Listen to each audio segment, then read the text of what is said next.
freedom, equality, fundamental rights, democracy. Words we take for granted can be taken away from us in the blink of an eye when just one individual comes to the helm and considers themselves above the law and above everything else. Welcome to the Why in History. I am Ajay Kaul, and today we dedicate episode 13 to the millions of unlucky individuals and groups who ended up at the receiving end of the idiocy and insecurity of one deranged individual called the dictator. So what are dictators after? Unlimited power for sure, but why? Two primary reasons. One is the insane pursuit towards a goal, or the hope to stay in power for an infinite amount of time. And as we look at some of the most brutal dictators in modern times, we will see these patterns arise, starting with the most brutal of them all, Adolf Hitler. Hitler was appointed Chancellor of Germany in 1933 after he ended up a close second to the 84-year-old Paul von Hindenburg in the nation's presidential elections. Following a suspicious fire in the German Reichstag, Hitler convinced President Hindenburg to pass an emergency law curbing personal liberties. This allowed Hitler to imprison the opposition leaders, giving him enough votes in the legislature to pass the Enabling Act. And subsequently, this law gave Hitler the right to make laws without the legislature's approval for the next 4 years. So the guy did not even win the elections, but he's able to manipulate the democratic system to eliminate any opposition to his administration. And that is why the most dangerous dictator of them all is the democratically elected dictator, because it takes the people a while to figure out that their ruler has become a dictator, because the institutions of democracy continue to exist, just that the system has been manipulated to make these institutions powerless. So after the passing of the Enabling Act, Hitler took a series of steps to ensure that any form of opposition in any place was completely thwarted or ended. In May of 1933, trade unions were banned, and in July of 1933, all political parties were banned, only the Nazi Party continued to exist. And this was followed by the Night of the Long Knives in June of 1934, when, fearing that the paramilitary had become too powerful, Hitler ordered his elite SS guards to murder the organization's leaders, including Ernest Röhm, and also about 400 to 500 other perceived opponents of Hitler. One night, about 500 perceived opponents murdered. And in August of 1934, when President Hindenburg died, Hitler declared himself the president, the chancellor, and the head of the army. In other words, the Führer, or the leader. And at this point, members of the armed forces had to swear a personal oath of allegiance not to Germany, but to Hitler.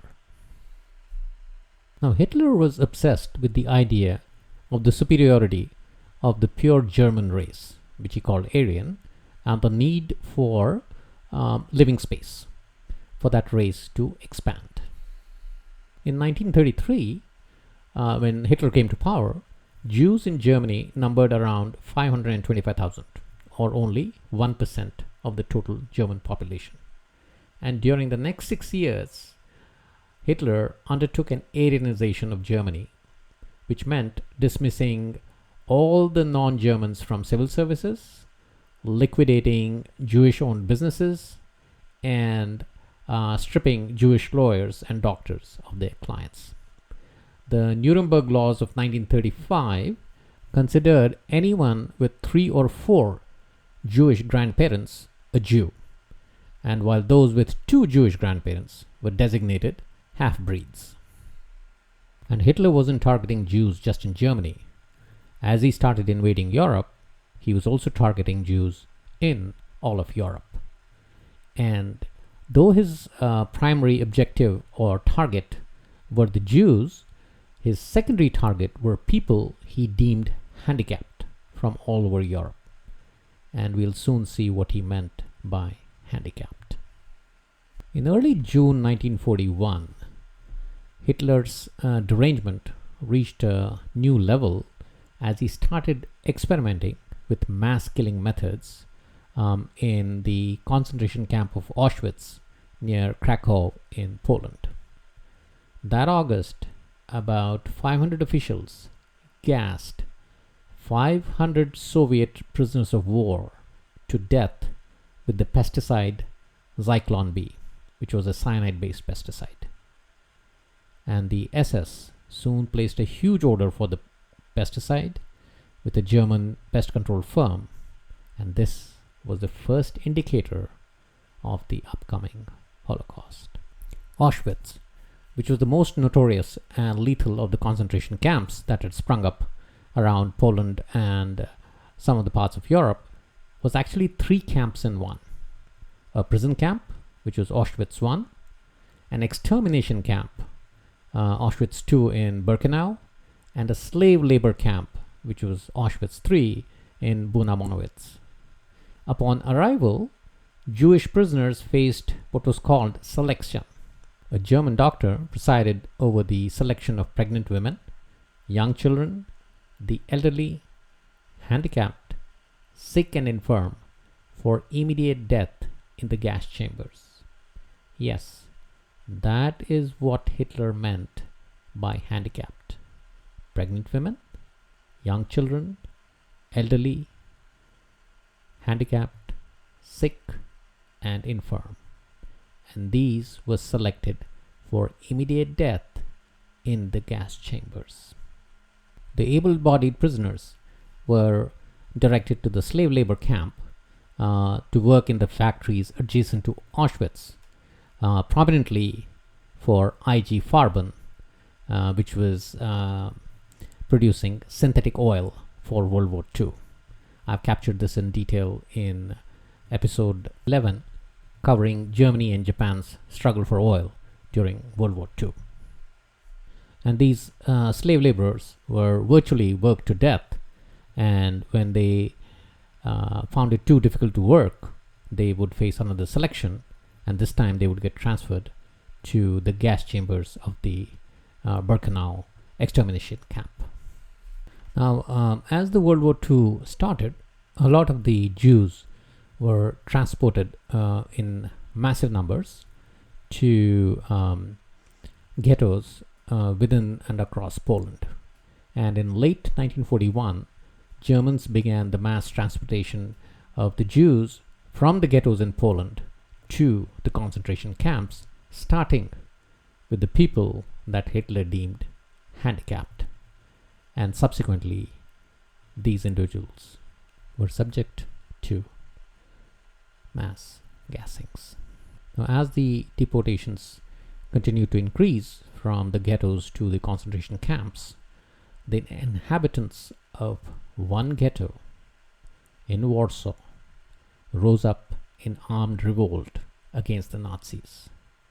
This came to be known as the Warsaw Ghetto Uprising, and this lasted between April and May of 1943 and ended up in the death of about 7,000 Jews. But fact remained that the inhabitants of this ghetto fought and held off the Nazis for almost a month. And the story of this revolt was reflected in the 2001 movie Uprising, starring David Schwimmer. In the end, at Auschwitz alone, more than 2 million people were murdered in a process resembling a large-scale industrial operation. All this happened because of the mad quest for revenge and ethnic cleansing of one deranged individual, Adolf Hitler. Moving east around the same time period as Hitler, we have Soviet Union leader Vladimir Lenin dying in 1924. Lenin looked upon a man named Leon Trotsky as the rightful successor to himself. But when he died in 1924, Joseph Jugasvili, who would later be known as Joseph Stalin, fought his way through various elements of opposition to ultimately declare himself the ruler of Soviet Union in 1929. An interesting pattern that emerges in Stalin's actions is a very unique overlap with what Hitler was doing in Germany. Though both leaders despised each other, yet both of them signed the No War Pact in 1939, promising not to invade each other during World War II, which ultimately fell through when Hitler invaded Russia in 1941 in his quest for oil. Well, when you look at Stalin's actions, you wonder how much of these were influenced by Adolf Hitler. So upon Stalin's rise to power, some members of the Bolshevik Party began to question his authority, and by the mid-1930s, Stalin believed that anyone with ties to the Bolsheviks or Lenin's government was a threat to his leadership and needed to go. And he embarked upon what came to be known as the Great Purge. The first event of the Great Purge took place in 1934 with the assassination of Sergei Kirov, a prominent Bolshevik leader. And immediately after that, Stalin claimed that he had uncovered a dangerous conspiracy of anti-Stalinist communists, and he needed to take action against them. And there is where he started killing or imprisoning any suspected party dissenters, eventually eliminating all the original Bolsheviks that participated in the Russian Revolution of 1917. Killing and imprisonment started with members of the Bolshevik Party, political officials, military members, and the purge expanded to include peasants, ethnic minorities, artists, scientists, intellects, writers, and even ordinary citizens. About 30,000 members of the Red Army were executed, and this included 81 out of the 103 generals and admirals. And then he signed a decree that made families liable for the crimes committed by a husband or a father. That meant children as young as 12 could also be executed. So about 1/3 of the Communist Party's 3 million members were purged. The Great Purge officially ended around 1938, but many believe that Stalin wasn't truly finished until his longtime rival, Leon Trotsky, was killed in August of 1940. Trotsky was living in exile in Mexico, and he was assassinated by a Spanish communist in August of 1940. Although the Great Purge ended after that, but assassinations, mass murders, arrests, and exiles continued until Stalin's death in 1953. But the Great Purge was not the only brutal aspect of Stalin's regime. The other brutal aspect was the policy of collectivization that Stalin adopted intensively between 1929 and 1933 to transform traditional agriculture in the Soviet Union so that he could industrialize the country. And this policy would influence Mao Zedong of China as well. Now, the driving force behind collectivization was twofold. One Stalin wanted to reduce the economic power of the prosperous peasants. So they were forced to give up their individual farms so that you could create large collective farms. And the second was he was trying to fast track industrialization in the Soviet Union. So essentially, when the small farms are given up into large collective farms, these large farms can use heavy machinery, and that becomes a demand creator for the heavy machinery industry. But the peasants objected violently to abandoning their private farms, and in many cases, they even slaughtered their livestock and destroyed their equipment. So by spring of 1930, Stalin had to slow down the collectivization process. But the drive was renewed, though at a slower pace, by fall of 1930. And by the time the government had collectivized almost all of the peasantry in 1936, millions of those who offered resistance had been sent to prison camps and removed from the agricultural labor force.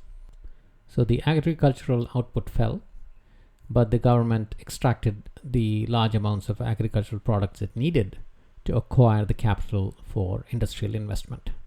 And this caused a major famine in the countryside between 1932 and 33, which resulted in the deaths of millions of peasants. In 1989, a Soviet weekly newspaper published the most detailed account of Stalin's victims to a mass audience. And it indicated that about 20 million died in labor camps, forced collectivization, famine, and executions. 20 million people died as part of the Great Purge and collectivization of agriculture.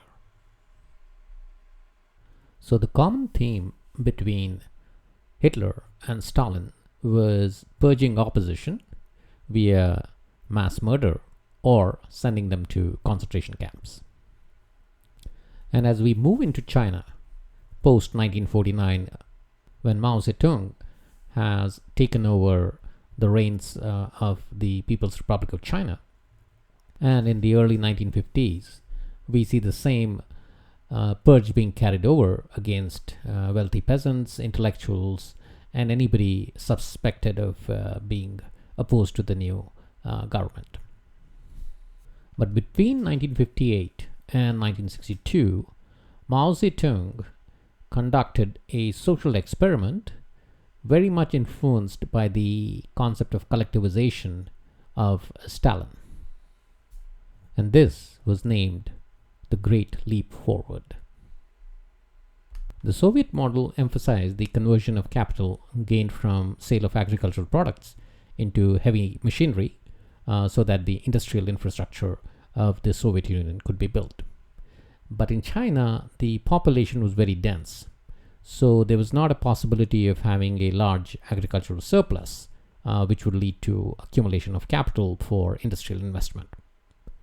So they decided that agriculture and industry could be developed at the same time by changing people's working habits, and labor would be used instead of machinery to build the industrial infrastructure.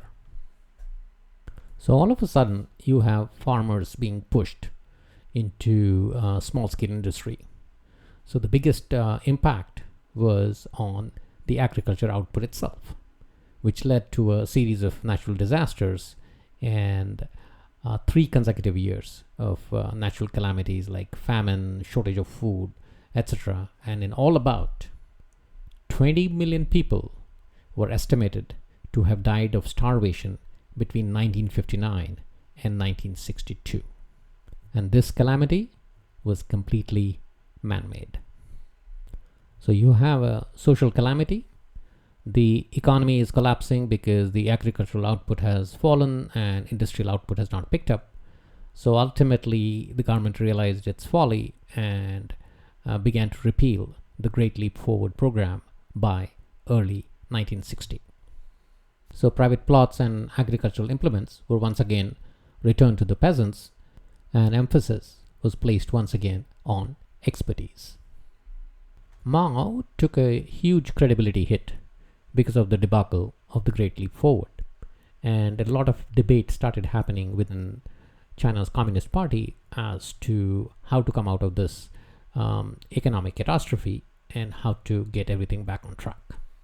Fearing that he was losing his grip on the party, Mao Zedong gathered a group of radicals, including his wife Jian Qing and Defense Minister Lin Bao, to help him attack current party leadership and reassert his authority. And subsequently, Mao Zedong launched the Cultural Revolution in August of 1966. He shut down the nation's schools, calling for a massive youth mobilization to take the current party leaders to task for their embrace of bourgeoisie values. And in the months that followed, the movement escalated, and the students formed the paramilitary groups called the Red Guards, who attacked and harassed members of China's elderly and intellectual population. In fact, this is here Mao created a cult figure around himself, and there was a little red book that was circulated among the population which had quotes from Mao. And the Red Guards would use the little red book as a baseline to see if you were a Chinese communist or if you were part of the bourgeoisie, if you could quote from that little red book. China descended into an anarchist state with about 1.5 million people killed during the Cultural Revolution, millions others suffering imprisonment, seizure of property, torture, or general humiliation. The Cultural Revolution finally came to an end in September of 1976 after the death of Mao, when Deng Xiaoping took over as the new leader.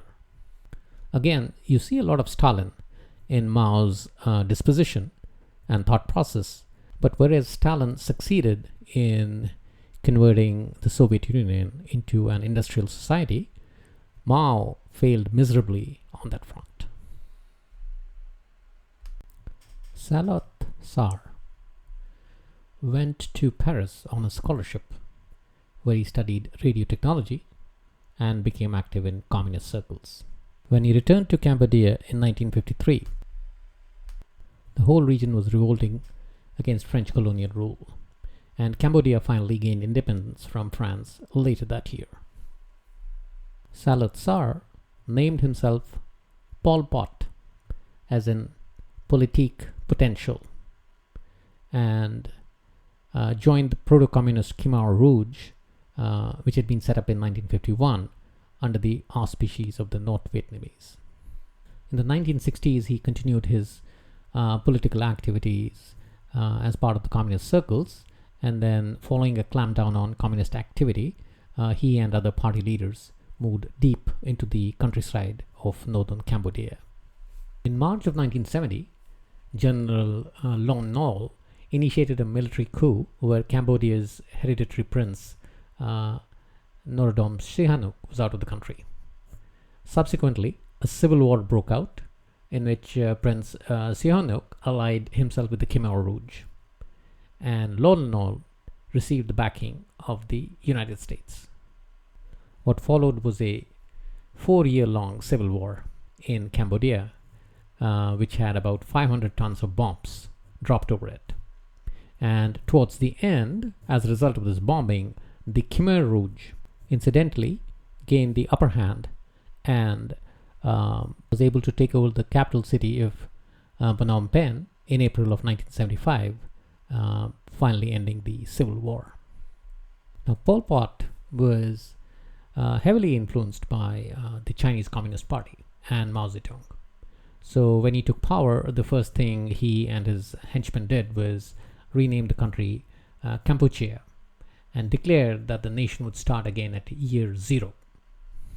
So the Phnom Penh's 2.5 million residents were immediately evacuated, and former civil servants, doctors, teachers, and other professionals were stripped of their possessions and forced to toil in the fields as part of a re-education process. Anyone thought to be an intellectual of any sort was killed, And actually, people were even condemned for wearing glasses or knowing a foreign language. Year zero, according to Pol Pot, was his vision of an agricultural society for Cambodia. And that is why the urban population was forced to relocate to the countryside to work in the collective farms. Pol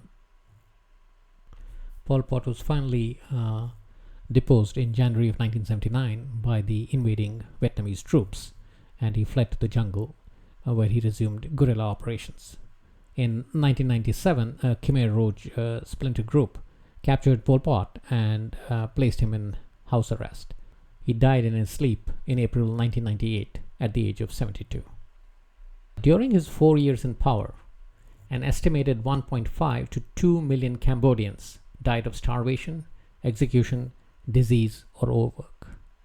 One detention center, S21, was so notorious that only 7 of the roughly 20,000 people imprisoned there are known to have survived. And those that were killed during his time were buried in mass graves that became known as killing fields. And this was reflected in the 1984 movie Killing Fields, starring John Malkovich. Once again, the theme here was one deranged dictator targeting the intelligentsia and trying to overturn the economy into an agricultural one, and punishing any protests through mass slaughter. So who was the most brutal dictator of them all? I leave that decision up to our audience. On to this week's quiz.